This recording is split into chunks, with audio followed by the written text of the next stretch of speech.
Welcome, everybody, to the Eat, Pray, Faith podcast with Dr. Tracy. That's me. And today we have a very special guest, my good friend, Cindy Stillwell, naturopathic doctor. She is not only an amazing practitioner, but she's a specialized practitioner in the area of thermography.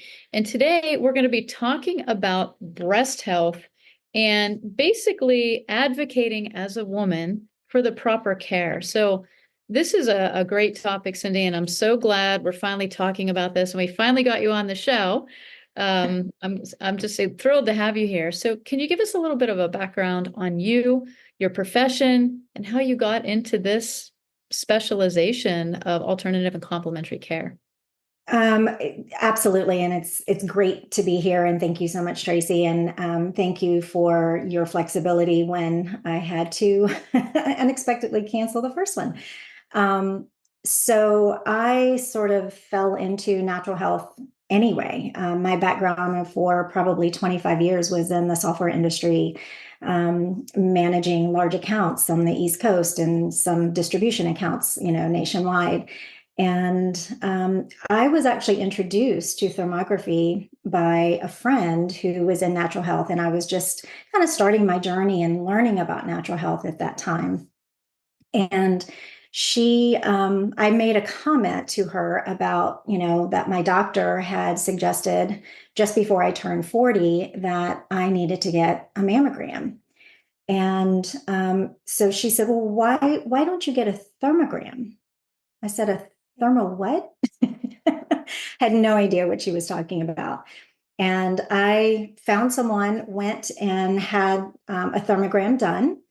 And when I was walking out, I'd love to say that it was my brilliant idea, but I literally felt like I heard the Lord say, this is what you're going to do. I'm Wow. like, okay, well, you do realize how expensive those cameras are, right? So we had this process that he and I went through and trying to figure out how this was going to happen.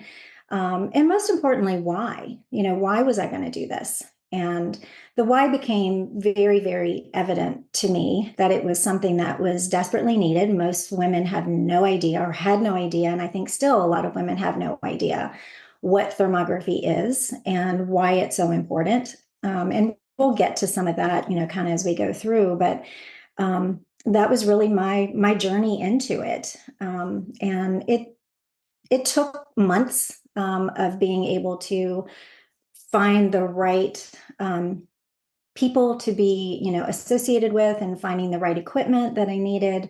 When we want to do things because the Lord told us to do them, we want to make sure we do them with Oh, excellence. yeah. We don't want to end up in the belly of a whale. You know how that goes. Oh yeah.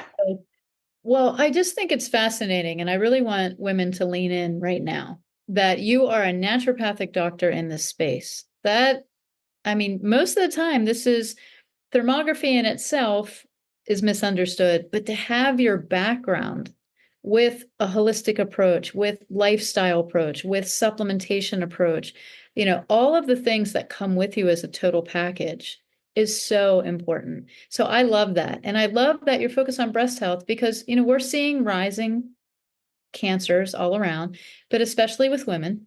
And now I don't know if you saw that the FDA has kind of mandated practitioners to talk to women about mammograms. In my personal opinion, and this is not the opinion of you or anyone else, I don't even know where you stand on this, but I don't personally think putting my breast and smashing it with radiation is preventative health. Now, I do know that everything has a place and a space, but to do it on a regular basis and younger with our women, and every year doing that to your body, for me, I look at the destruction of the tissue. I look at the amount of radiation that they're using on the breast tissue. So I just, I just really appreciate the fact that you're going to bring this to light, what it is, and then also how rounded you are as a practitioner to help someone walk through this as to what to do and to answer questions. So, tell me a little bit, what is thermography exactly? What are thermal scans? So can you get into that a little bit?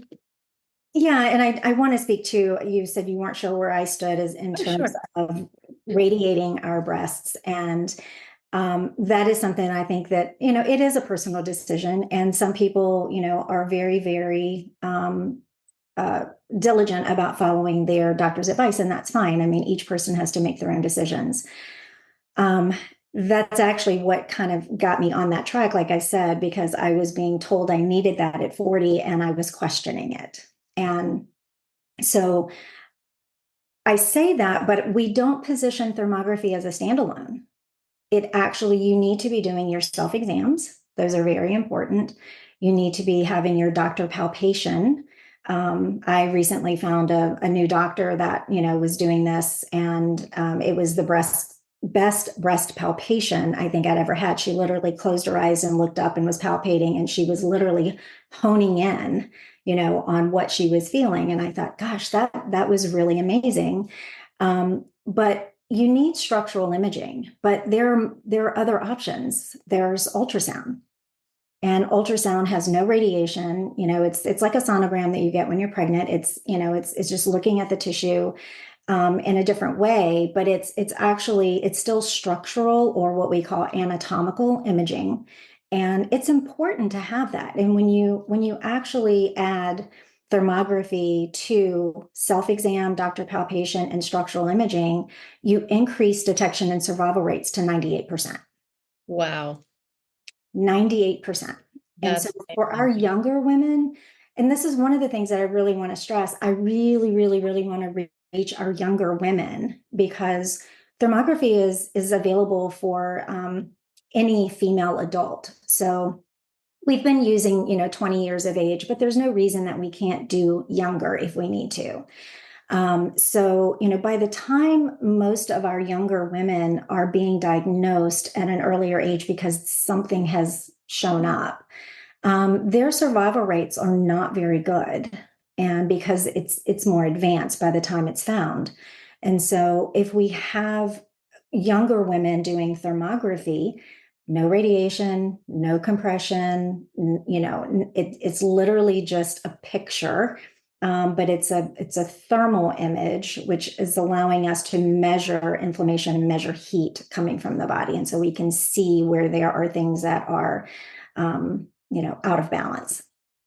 And so I just really want younger women to understand that this is a tool that they can use, that they can do as often as they need to. From 20 to 35, it's about once every 3 years. And then from 35 and older, it's once a year. Okay. But I agree with you also that there has been an increase, of cancers.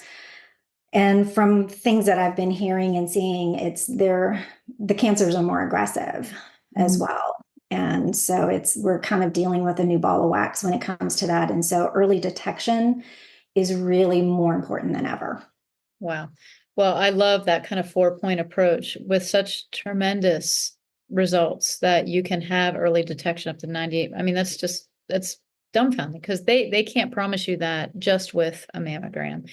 So thermography, um, overall, can you give us a little highlight? What is it, and what would the experience be when someone comes to see you? What does this whole operation look like?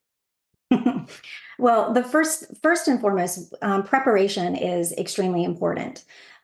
So my clients get an intake link that they fill out all of their breast health history. We want to make sure we have all of that information.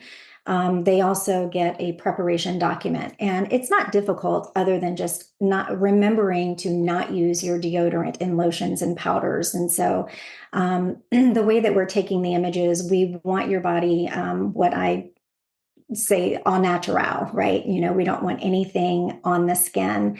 We just don't want to have any kind of possibility of there being false markers or anything on there. Thermography only penetrates 5 millimeters into the body, so it can't actually see a mass, but what we can see is the activity that abnormal cells create that actually increase vascularity to the point of what we call angiogenesis, which is where when abnormal cells are just hungry, hungry, hungry for additional blood flow. And so you start seeing vessels that suddenly have more, capillaries and things coming off of it, so that that blood flow can really get to those cells. Um, I'm not sure if I answered all that question or if I get on a No, topic. you did. So, so basically with thermography, the person is coming in, Yes, you are to be au naturel, no body lotions, no deodorants. And tell me about the experience. Is this completely naked or is there a gown? So, I mean, a lot of people here have never done thermography. They don't know what to expect walking in. And I think right. sometimes we just lay the groundwork and be like, here's what to expect when you come in to see Dr. Cindy. It's going to be wonderful. And here's what you need to know. I think it removes the fear and also the mysticism, right? And we can get into the science behind thermography after, but let's just talk about, okay, I walk into the room and what happens next. Yep. So the first thing we do is go over the breast health history, and then we walk through what to expect. I literally have pictures and information that we go through a notebook, and I just because I want them to understand what the expectations are, meaning when you are acclimating, because you're going to acclimate 15 minutes and you will be undressed from the waist up. And you're acclimating in a room privately, obviously. And it's extremely important for for the client not to touch anywhere in the area that we would be acclimating, because that can cause a false marker. So I basically just go over all of that information. I tell them exactly what images I'm going to be taking. I show them pictures of images so that they see kind of, what to expect and what I'm going to be doing. But then I also let them know, look, you don't have to memorize any of this because I'm going to walk you through it as we do it. I just want them to know what to expect when it's their first time. And then I come in to the room when it's time to do the imaging. I have them stand in front of the camera. And I do it a little bit differently than some other offices do, and it's not right or wrong either way. It's just different. Some of the offices will actually be facing the client and be behind, the backside of the camera with the laptop facing, the technician, and taking the images that way. I actually prefer to do it the other way. I stand in front of the camera, or not in front of the laptop with the camera facing the client. And that way, if there's just the tiniest bit of movement that I need to position them, then I can actually, help them with that. Because when you're imaging, when you're acclimating, you actually have your hands resting on the arms of a chair so that the underarm area becomes very cool as well. And then when we're doing the images, you put your hands up on top of your head like this. And that just opens everything up well so that we get a good quality picture.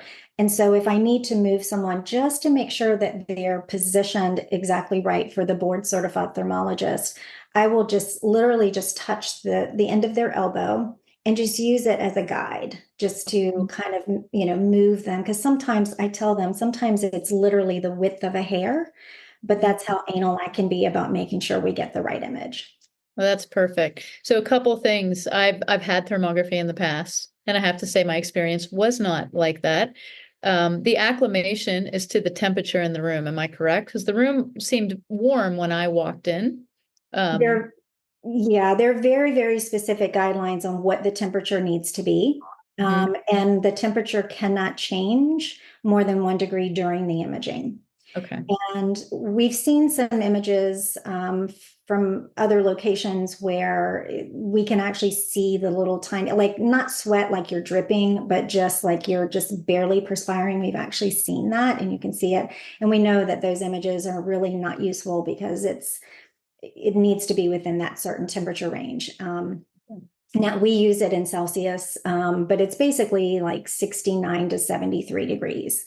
I use 18 to 23 Celsius in my brain. Uh-huh. So, and That's it is a little bit chilly, but it's really, we don't want, people to have the chill bumps, we don't want them freezing, but at the same time, everyone is a little bit different with where their comfort level is. And so, I try to keep it kind of mid right there. 69 would be too low for me. Like anything below 74, I have a sweatshirt on. It's probably my thyroid. But anyway, I digress. And then the other thing is the positioning of the arms. So it seems to me that you have a really great care in getting this right, which is really kind of resonating with me because I felt, and this is nothing against who did the thermography for me, but I didn't feel as if all those details were relayed to me, right? I didn't acclimate, I felt, for 15 minutes. And if I did, I was sitting in there with my clothes on and then I took them off. And then my hands were at my sides, they weren't on my head. Like, so there was just little points that you're relaying here that even for people listening that have had thermography in the past, they're probably like, that didn't happen to me either. So it is something to say about knowing a good technician versus not. And so I think that's incredible, Cindy, and I appreciate that about you. Oh, thank So you. tell me a little bit about the science behind this imaging. I want to get into, because that's one thing that I think people will ask or you come up against. Even if I refer somebody for thermography, I'll say, you might want to go get a thermography check and just see so that you have a baseline. And they're like, what's the thermography? And I'm like, well, it's thermal imaging. And, I don't explain it as well as you do, but then they're like, well, is that really work? So does it really work? It absolutely does really work. And we do have a lot of research behind it. Thermography was FDA registered. There's a lot of confusion around FDA approval. FDA does not approve or not approve anything. It's whether or not they actually will register it. And so it was FDA registered in 1982. It was actually covered by insurance in the 1990s. And I've heard rumors about why it's no longer covered, and who knows, who knows what the facts are around that. But I don't know of any insurance companies currently that are covering it or covering thermography for women, which makes no sense because, as I mentioned before, even though we can't see a mass, even if it's there, we see all of the activity that mass creates, right? And so let's say the mass is not large enough to be detected on structural imaging. Well, we can still see what your thermobiological risk is. We use a TH score, a thermobiological score. So we can see what your thermobiological risk is based on the activity. And one of the things that we also look at is our breasts are much like our eyebrows. They're not twins, but they're sisters. That's what I tell everyone, because even though shape and size, they may be very different because, whether a woman has breastfed or for whatever reason, sometimes, our breasts just are not identical side to side, but physiologically, they should be. They should be similar, right?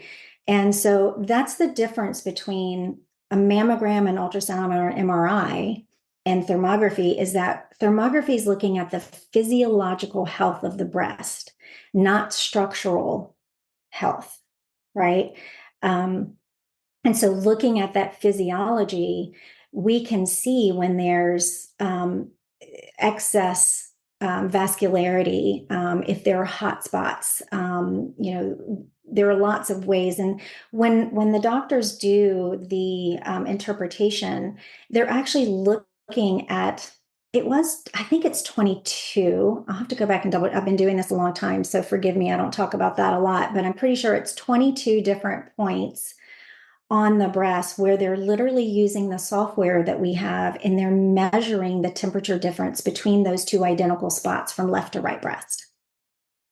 So when you get a score, and I do want to talk about the thermobiological scores because that's really, really important, because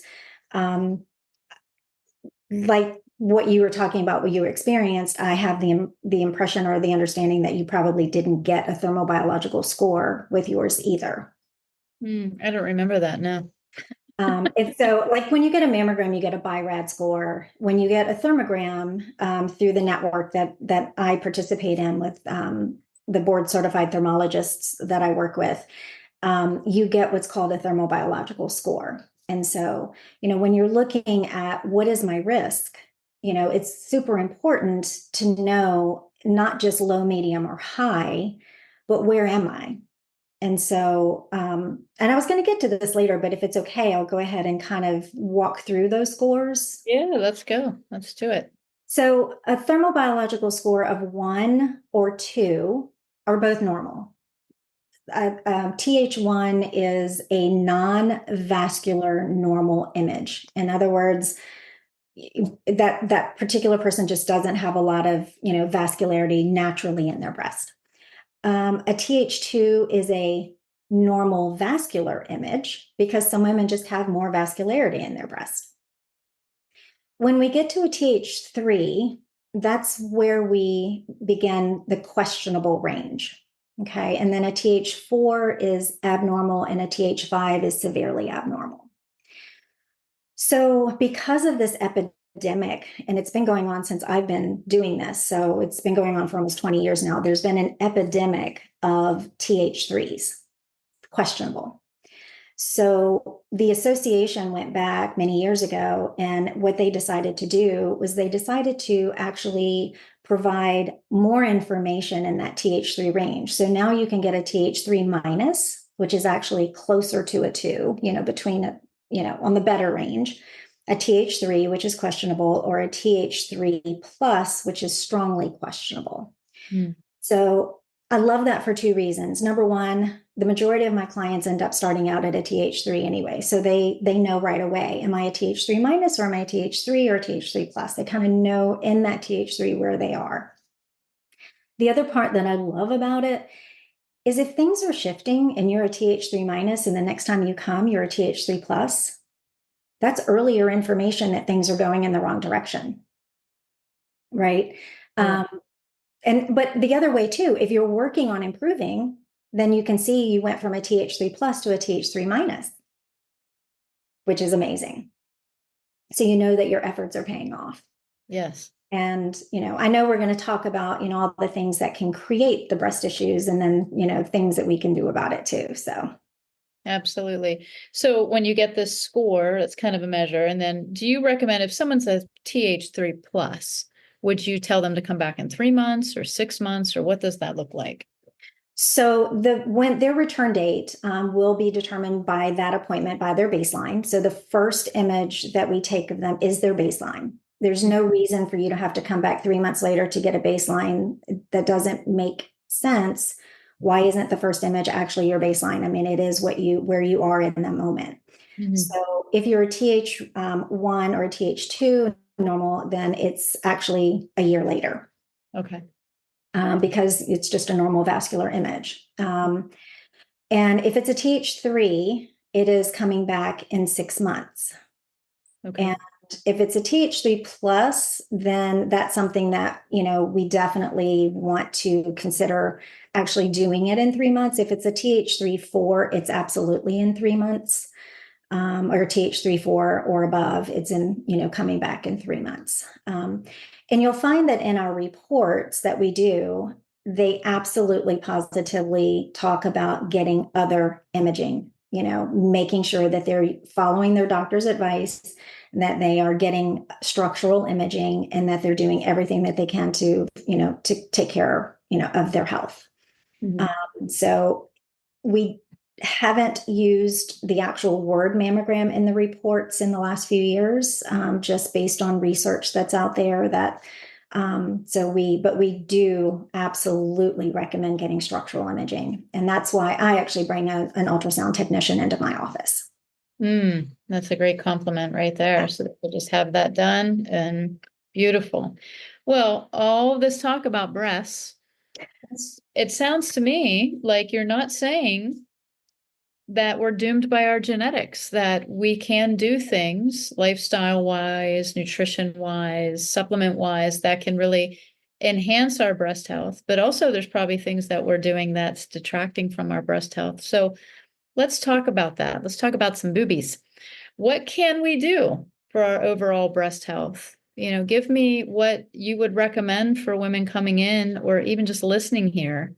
How do we enhance breast health? How do we reduce our risk of having these issues later? So I think it's what's more than twofold. It's got several dimensions to it, but one is, let's look at what we're wearing. When you're wearing underwire bras, you are constricting the lymphatic flow in your breast area. So think about where do toxins sit? Toxins sit in fat cells, right? That's where they, the majority of toxins remain in our fat cells. And so, where is a great place for an abundance of fat cells? In the breast for women. And so, if we're wearing underwire bras, we're not allowing the lymphatic fluid to flow freely to the underarm area, the axillary, where the collection of lymph nodes there are actually going to be able to process all of those toxins and get them out of the body. So, we kind of set up a fertile field in the breast for bad things to kind of develop when we're not allowing the lymph to flow. And I'm also a certified lymphatic therapist. I use the XP2, which is a gas ionization tool to move the lymph all the way down to the deep lymphatic trunks. But I started doing that after I started thermography because I saw the need for it. And so that's a big part of how we can improve.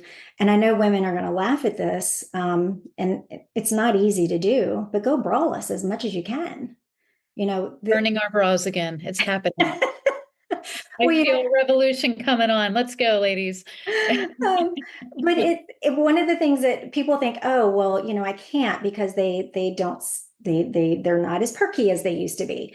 Well, they're not as perky as they could be because we wear bras, and so our chest muscles do not work.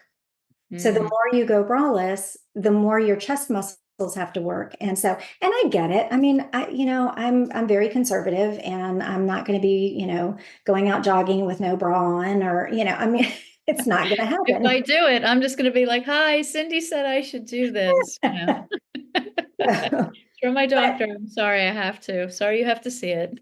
Yeah. Well, there's a book out there, and I don't know the author, and so I'm not promoting the book, but it's called Dress to Kill. I mean, so there is, information out there about, what we're doing, the fabrics that we're wearing, and I wish I could afford to just live in organic linen. I can. It's not a reality, in my life, but that's another thing that I think is probably, maybe 150 on the list of things that we could look at. Obviously important is diet. Diet is extremely important, and minimizing your exposure to estrogen. And so many women just don't realize how many products, that we're consuming actually are estrogenic. And it's really controversial. I mean, everyone sort of at this point, I think, knows soy is not good for us. Soy is. Well, I don't think so. I still see it at the grocery store, so there's still a demand for it. So let's talk. Yeah. Well, and it's funny because so many people say, oh, people over in Asia, they eat a lot of soy and they have really great, health. But my understanding, from people that I've talked to, people that have lived there, and they say the soy they're eating is fermented and it's a condiment, like we would use mayonnaise or ketchup. Right. It's not a primary source of their diet, according to the people that I've talked to. So, edamame, I know that people think that they're being healthier by eating that as, a snack, or, but that's soy. The majority, I would say, probably, this is not an actual statistic, it's my belief, is 99.999% of soy in the US is genetically modified. And genetically modified simply means that there are slices of actual, glyphosate, which is what is in Roundup, in the actual plant. So those things are, really super important to be aware of. Just really looking at, reducing the toxins in your body. Again, it kind of goes back, okay, why are all those toxins there that we can't get out? Well, a lot of them are there because we're eating a lot of things. I think one of the most controversial ones that in the natural health world is flaxseed. As a thermographer, if someone is on soy, we definitely see it. Boom, it's bad. Causes inflammation. Excuse me. Flaxseed can do the exact same thing to the breast. The problem is that some women metabolize flaxseed very well, and it's actually healthy, but others don't. I don't know if I do or not. I've never tried it by consuming lots of flaxseed and then doing my own thermogram. Wow. So we have to, sorry, It's we have to okay. be really careful um, with, what we're taking in, Hmm. in our diet. And then, of course, that leads to, well, are we digesting our food well? Are we taking digestive enzymes? Are we, creating toxins in the digestive process by, not chewing our food? I'm a digestive health specialist through Loomis, as you are, I know. So I Well, always people put a lot of emphasis on, chewing food, digesting food, assimilating food. It's not something that we think about. And I think because breast health has been touted as, if your mom had breast cancer or someone in your family, it's like this looming cloud over women that they think they're going to get it. And what I'm hearing from you is that we have lots of control, as we know, Mhm. over the expression of those weak links that get passed down. So letting the girls fly, maybe going braless as much as possible. And when you do choose a bra, no underwire. I know, I wear sports bras most of the time, just something loose. Again, Mhm. they're not where they used to be. So yes, I'm kind of like you. I'm not flashy. I'm more modest in my dress. And, I do it just because that's what I've been taught to do. But I do like the fact that, for women that have to get their business suits on and dress up and do all the things, choose wisely the undergarments. I think that's really important. And then your toxicity. And maybe we can touch a little bit on sources, not just of estrogen, but of xenoestrogens that are those manufactured fake estrogens that we're getting from different sources, such as plastic bottles and makeup. I mean, how do you talk to your clients about things like that? It's tricky because it can become really overwhelming. I just really, one of the things is I want to teach people and try to teach people how to read labels. It's an ongoing process. Names keep getting changed to something else. And so, you think you're looking for one thing and just ends up being under, a different name now. We're we're even having to look at our labels to make sure how many bugs are in it with the bioengineered foods. So, I um, know. becoming a label reader is really, really, really super important. Now, that being said, those kind of labels and those kind of things you're not going to find, when you're looking at makeup and lotions and powders, and you really have to find an extremely reputable company that is, providing good source, good ingredients in their products that you can use. Because we're exposed to so much of it just in the air. I mean, it's everywhere. We can't help but just be taking in toxins. Water. I mean, I'm a water snob. I mean, it's crazy. I mean, who would have ever thought? I think it's funny that people 30 years ago probably thought, who would pay for water? Yeah, we drank out of the hose. Yes, we did. We sure did. While standing in the mud puddle. So yeah, I mean, when you look at kind of where we were and where we are now, but when we were drinking out of a water hose and standing in the mud puddle, we were also eating food out of the garden, that had not been sprayed. And it's not that generations back didn't use bad things, on the garden and things. I remember, lime dust and, I mean, there were different things that were sprayed or sprinkled. But I think the biggest issue is that we have such an accumulation across the board, Mhm. just because of all the things that we are exposed to. It's not just a little bit here and there. It's like you said, it's every time we buy a plastic water bottle, or for those that are still, drinking other kinds of drinks. Mhm. Those things are really important to minimize as much as possible. Yeah, absolutely. So, how do you feel about the impact of thyroid health on breast health?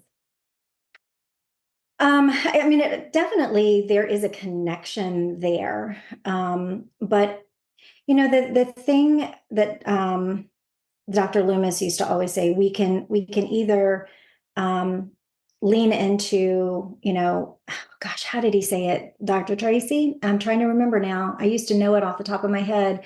We can eat to our weaknesses or eat to our deficiencies, or it Mhm. wasn't just like that, but basically, if we know we have a genetic disposition for something, we need to simply take that into consideration and not play into it, not allow ourselves to be inundated with all of the things that can trigger the issues and know where our weaknesses are.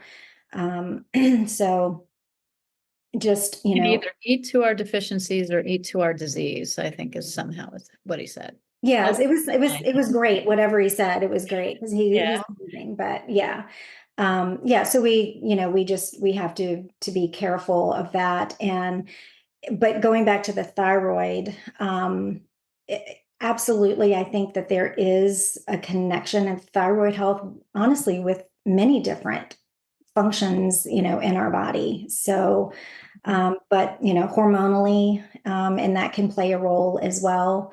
But I don't. My personal belief is that a thyroid that's out of balance doesn't necessarily mean that you're going to have a breast issue. No, and my lead in there was more of an iodine deficiency, right? So I should have been more Yeah. specific on my wording. There's a lot of correlation between fibroids in the breast and iodine deficiency. So making Yes. sure as women that you know your markers and you know your deficiencies. I think most women run around iodine deficient, iron deficient, and magnesium deficient, and probably add on to it now vitamin D. And all of those nutrients are protective nutrients. They're Mhm. protective for functions, but also hormone health, all of them, Yeah. energy, cellular health. So it's not only just about avoiding toxins for us and trying to eliminate the plastic bottles and look at the clean makeup. And for those that are wanting a good source, there's EWG.org does a pretty good job, environmentalworkinggroup.org of classifying and qualifying products across many different categories as to safety, toxicity. They give it a score. So you can take a look on there. And the other thing I'll say is if you have friends, family, people that you see on Facebook, on social media that are selling products that have a great score, support them. It's better to talk to somebody about a product than to go to a big box store or buy it offline and hope that it is what it says it is. So I'm always about supporting each other. So I wanted to ask you a few questions about thermography and breast health pertaining to like contraindications, or can you have thermography when you're pregnant? What if somebody has breast implants? So can you give me those little one-offs that I know I'm going to get questions on after this? Absolutely. A breast thermography is truly available for anyone and everyone. Um, one of my favorite stories is the 80-some-year-old woman that came in and she wanted to get a breast thermogram. And I found out during the intake that she had just recently had several mammograms. And so we did the thermogram. And when it was done, she said, "That's it." And I said, "Yes, yes, ma'am. We're all set." And in her excitement of that, she came up before she got dressed and just gave me a great big old hug. um, Those are really close. I know, yes, but it was very sweet, and I'm like, okay, get dressed now. But yes, it is for everyone, and gosh, I'm sorry, I shouldn't even told that story because now it just threw me.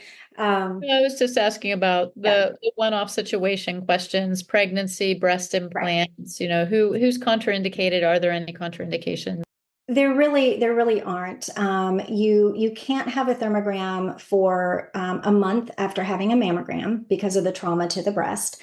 You can't have a thermogram for anywhere between 4 to 12 weeks based on any kind of surgical procedures that you may have had, whether it be a biopsy or surgery on the breast or something like that. So, those are really the only, if you have a sunburn, I've actually had people come in and they were out in the sun because they didn't follow the preparation instructions. We couldn't, I'm not going to go ahead and take an image with someone with a sunburn because we won't get accurate imaging. So those are really, but as far as who a person is, it is phenomenal for any woman, whether they're large breasted or small breasted, whether they've had implants, whether they've had explant and lift, it really doesn't matter. All of that. It's an incredible tool to monitor when you're going through therapy of some type. So if you have a breast issue and you want to monitor whether or not the things that you are doing are working, well, thermography, there's no compression, there's no radiation. Again, it's just taking a picture and we can actually see, are there improvements? And Mhm. so it's a wonderful way to be able to monitor if you're doing, something for, any type of issue that you're experiencing. Oh, that's wonderful to know because I know, people just have such a hard experience with mammograms and implants, explants, all the things. So it can be brutal. And this sounds incredibly gentle, which I've experienced it. It's really like nothing. You just walk in, it's imaging, and you walk out, and then you get to sit with you and talk about all the ways that you can regain your health. You had put a little tip when we were talking prior to getting you on the podcast about progesterone on the breast. Can you go into that a little bit? So, hormonal issues can have a big impact on breast tissue, and especially for women who have dense breasts. So, when we want to talk about contraindications, the government has tried to hide this by archiving it, but there is a governmental document called, it's the U.S. Government Task Force on Preventive Services, specifically mammography. And there is a report that basically indicates that if you have been told that you have dense breasts, and believe me, the number of women that I talk to, the percentage of women who have dense breasts versus women who don't is women that do is much higher. So mammography is rated a level C for women with dense breasts, which means not recommended. Well, So that's what I want to stop you right there because that's exactly what the FDA just put out to practitioners to tell women with dense breasts to get a mammogram. That's exactly what they just put out, that campaign. if you, and I don't recommend Googling pictures of breasts on the internet, but if you could see like the mammography result pictures that I have of a fatty tissue breast to a dense breast, it's kind of like looking at like a jellyfish when it's fatty, to looking at one that you would imagine is almost filled with milk. It's got a lot of white in it. And so it's very, very difficult for them to see if there is something abnormal resting in the breast tissue because of the density of the tissue. But isn't that interesting, their campaign? I mean, you just explaining that with the US government task force on prevention, that it's a level C, contraindicated, and they're making a blanket campaign to go after women and say, if you have dense breasts, you have to get this done. Like the practitioners have to tell them. Unbelievable. Go Yeah. ahead. Sorry. No, Get no, me no. mad when women are mistreated in health like this. And I just feel like from the time we go through menstruation, we are just mistreated. Like there's no blood tests, there's just birth control for our issues. We get procedures done without any anesthesia. We're just suck it up, buttercup, from IUDs to even oblations. Like it's really mistreatment of women. So I'm super glad you're stepping into this space so that women can actually get the care that they deserve and need. All right, soapbox done. Go ahead, continue. Okay, no, I'm glad. So the progesterone. So oftentimes, what can happen, and you have to know whether or not your your estrogen and your progesterone are out of balance. But many times what we find when there is excess vascularity in a breast, or if your breasts feel harder or just more sore and things like that, you can actually do some progesterone directly to the breast. Because what's going to happen, I mean, I know a lot of people do bioidentical hormones, and each person makes their own decision of what they need. But when you're placing it in other places other than the breast, your body's going to absorb it and use it, where it determines it's going to go. So, but sometimes when you put it directly on the breast, then you can actually feel that difference in, reducing that tenderness and that the breast tissue itself. And we've seen in thermography where the increased vascularity, the inflammation actually does reduce when we do that. And I use a Lugol's iodine. I use the liquid, and I'll do a self-test, and why not, right? I mean, you just take 2 or 3 drops, and I'll either put it on my wrist and just rub my wrists together to see whether overall I'm deficient. Or I'll put my wrist up on the top part of my breast, and I'll just drop it there and then put it right on the breast. And just see. And, as depending on how long it takes for that discoloration to disappear, is a indicator of whether or not our body is, soaking it up and wanting it, or whether it's kind of like, no, you can stay out there. I really don't need you. Yeah, it is. It's a simple way to know if you need some iodine. So I love this, 2 great tips walking out of here. If you're on progesterone and you do have the breast tenderness, soreness, whatnot, to put it on the breast tissue. And then also for iodine, which there are studies that directly correlate low iodine with the risk of breast cancer. So making sure that your deficiencies are filled, either through food or supplementation, is always great. Keeping your toxicity levels down. And then do you have a general detox that you like to give women that may be exposed to higher toxicity or that reflect that in the thermography? Well, the detox that I do is the lymphatic therapy. That's the main one that I specialize in. And I wish that there were more practitioners out there actually doing that lymphatic. It's called assisted lymphatic therapy using the gas ionization tool. But again, diet plays a huge part of being able to help detoxify the body. I mean, there are so many different supplements and programs that you can use, and I don't really like to just use one off the cuff, because I like to understand the individual, and really kind of where their specific needs are. I use Zyto testing, the biofeedback testing, to look at the entire body systemically and get a better picture, of kind of what's going on. Is it their hormones? Is it their gastrointestinal system? Is it the endocrine system? Kind of where are things the most out of balance? And then, working in those areas, and, working with diet for sure. Yeah, absolutely. Well, this has been fabulous. I so appreciate you coming and helping us understand this incredible modality that we can all benefit from, especially women. I know that there's thermography for men too. So Yes. you tend to be the specialist here. So I really so grateful that you've shared your knowledge with us today. Is there any closing remarks that you want to leave with our listeners? Just, again, making sure you have the right questions to ask, I think, is the important thing.